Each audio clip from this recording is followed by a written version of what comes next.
My life was forever changed after a plane crash. I was the only survivor. For days I remained in an intensive care unit, but not before taking an uncharted trip to heaven. What I experienced there, words cannot do justice. Even the best words pale before the indescribable.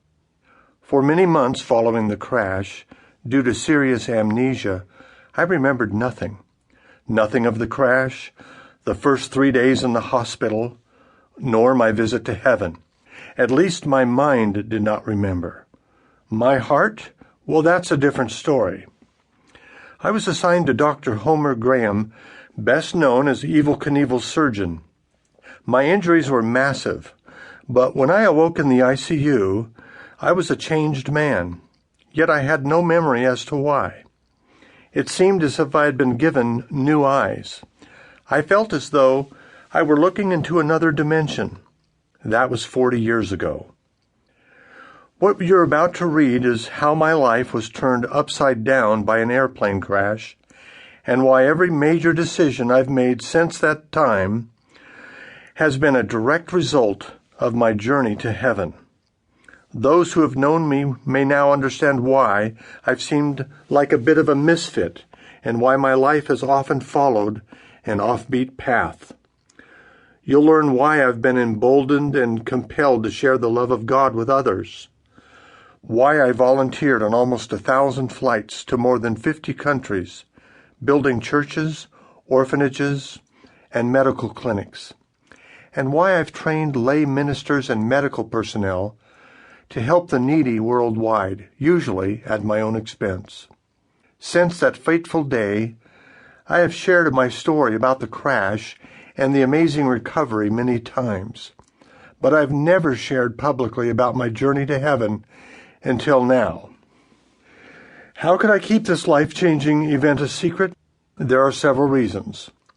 Right after the crash, my memory was like a jigsaw puzzle with only a few recognizable pieces. It would take 8 months to start getting my memory back, and even longer for my injured mind and my transformed heart to get in sync. As soon as my memory returned, I told my grandfather everything that had happened, but he cautioned me about telling others. "Dale, if your experience is sacred, why not keep it between yourself and God?" he said. "Instead of telling others about it, why not live your life in a way that reflects your journey to heaven? Live what you believe you saw. Live what you believe you heard and learned. Your life's actions will speak louder than your words." So I made a solemn promise to myself and to God not to share my experience with anyone until He made it clear to do so. At the time, I figured God might want me to keep the secret for only a year or two. Soon after the crash, I attended a church service where a man claimed to have died, visited heaven, and came back to life. To me, the service was more self-serving than sacred. The very essence of heaven is God, yet the people were more interested in the sensation rather than the one who created it all and whom heaven is all about. I was grieved by the event, and my decision not to discuss my journey with anyone was further solidified. It also wasn't hard to keep my secret because at times in my life I have been truly disappointed in myself. Why couldn't I have lived an even better life? Since I had clearly seen heaven and was so changed by the experience, why did I fail again and again to be the man I truly wanted to be? Why did I fail often to be a reflection of what I had seen and heard and learned?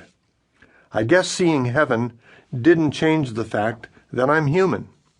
Not only human, but also very flawed. So why share my experience now? Personally, I was perfectly content to keep my silence longer still. But the Lord orchestrated a series of events that convinced me it is now His time to share about my journey to heaven and back. For 4 decades I did live my experience. Now I am compelled to tell how.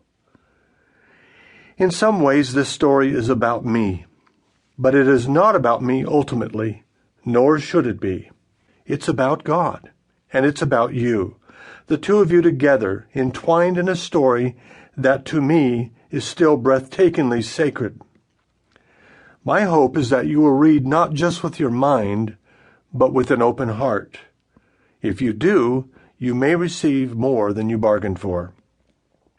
My story begins as I pilot a jet on a volunteer missionary flight in the dark of night over Zambia, Africa, at 41,000 feet.